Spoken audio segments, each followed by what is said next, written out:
ہم جتنی محبت اہل بیت سے کرتے ہیں اس سے کئی گنا زیادہ اہل بیت ہم سے محبت کرتے ہیں۔ پچھلے سال شاید یہ واقعہ بتایا یا نہیں بتایا، لیکن دہراتا ہوا چلوں تاکہ دلوں میں درد مندی پیدا ہو جائے، اہل بیت سے اشتیاق اور محبت کئی گنا زیادہ بڑھ جائے۔ فرمایا جب ہمارے اوپر مصیبتیں آتی ہیں تو میں نے کئی مومنوں کو دیکھا یہ اہل بیت سے ناراض ہو جاتے ہیں۔ کئی کو میں نے دیکھا، قبلہ ہم علی والے ہیں اور ہم ہی فقیر، ہم علی والے ہم ہی بیمار، فلاں اتنا بدبخت ہے لیکن خدا نے دولت بھی دی، مال بھی دی، صحت بھی دی، ہمیں کچھ نہیں دیا۔ یہ سوالات ذہن میں آتے ہیں۔ فرمایا افریقہ کا ایک قافلہ تھا، یہ معجزہ سبت ہے وادی السلام میں۔ یہ قافلہ عراق آیا، تازہ صدام ملعون واصل جہنم ہوا تھا۔ فرمایا جیسے قافلہ عراق میں وارد ہوا تو ظاہر چیک پوسٹس بہت زیادہ ہوتی ہیں، تو گاڑی کو روکا گیا۔ ماں تھی اس کی، اپنی ماں تھی، دادی تھی، ایک چھوٹا سا ان کا بیٹا تھا، 5-6 لوگ تھے۔ کہ جیسے قافلہ نجف کی طرف جانے لگا تو جب چیک پوسٹ آیا تو اس نے اپنے بچے کو اٹھانا چاہا، تو پولیس والوں نے کہا نہیں بچہ سویا رہے، آپ نیچے آ جائیں، پاسپورٹ کو چیک کروائیں اور گاڑی چل پڑے۔ کہتے ہم نے چیک کروایا، گاڑی میں بیٹھے، گاڑی چل پڑی۔ جب ہم نجف پہنچے تو ہوٹل میں جب پہنچے تو بچے کو اٹھانا چاہا، لیکن جتنا اٹھایا بچہ اٹھ ہی نہیں رہا۔ تو کہتی ہے ہم نے پانی لایا، بچے کو پانی مارا، لیکن پھر بھی بچہ اٹھنے کا نام نہیں لے رہا تھا۔ تو یہ ماں کہتی ہے ہم فوراً اس بچے کو ہاسپٹل لے گئے، ڈاکٹر نے نبض چیک کی، ہارٹ بیٹ چیک کی، کہ آپ کا بچہ تو ایکسپائر ہو گیا، آپ کا بچہ تو مر گیا۔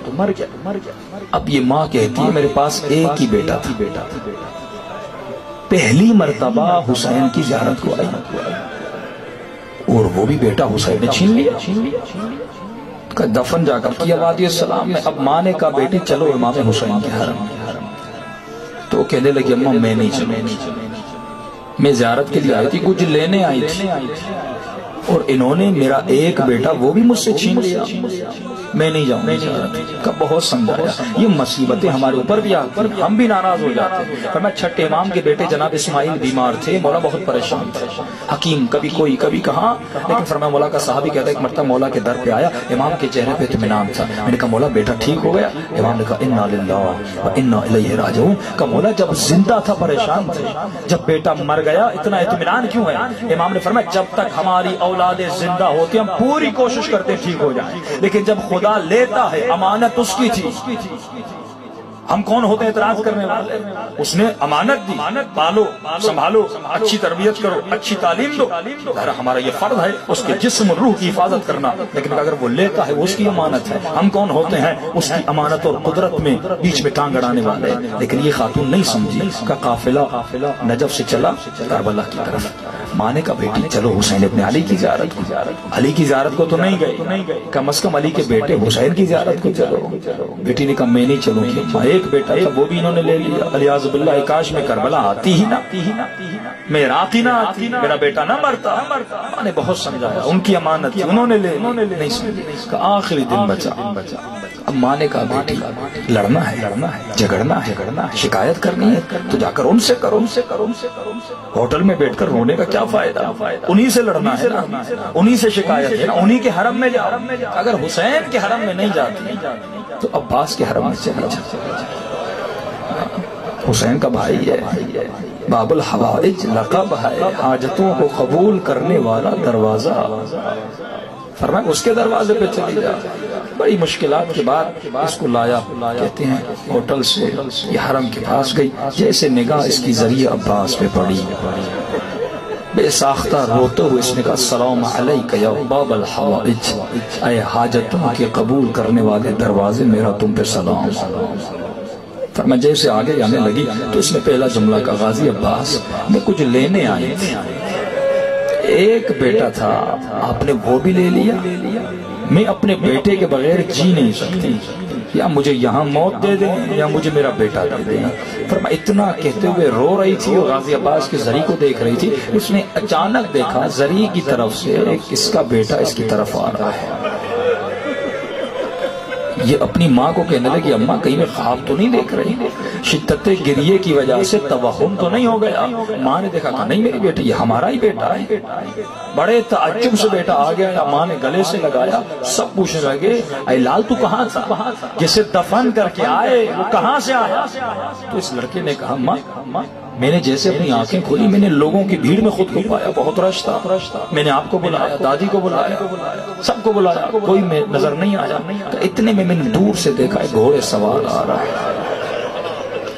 اس گھوڑے سوار کے ساتھ ایک خوبصورت سا جوان بھی ساتھ، کہ وہ میرے قریب آیا، بیٹے کس کو ڈھونڈ رہے ہو؟ میں نے کہا میں اپنی اماں کو ڈھونڈ رہا ہوں، کہ آؤ ہم تمہیں لے چلتے ہیں تمہاری ماں کے پاس۔ کہ اس نے کہا بیٹے بیٹھ جاؤ گھوڑے پر۔ تو اس نے اپنی زبان میں کہا کہ اماں جیسے میں بیٹھنا چاہتا ہوں۔ میں نے کہا انکل اپنا ہاتھ دیجیے۔ گھوڑے سوار نے کہا میرے ہاتھ کربلا میں کٹ چکے۔ کہ اس جوان لڑکے نے مجھے گھوڑے پہ بٹھایا، کہ جیسے میں گھوڑے پہ بیٹھا ہوں میں نے اپنے دونوں بازو اس کی کمر میں کس کے رکھ لیے، گھوڑا چل رہا تھا کہیں میں گر نہ جاؤں۔ کہ اچانک میں نے کسی گرمی کا احساس کیا، میں نے کہا گھوڑے سوار یہ گرمی کیسی ہے؟ گھوڑے سوار نے کہا یہ میرا خون ہے جو کربلا میں بہا تھا۔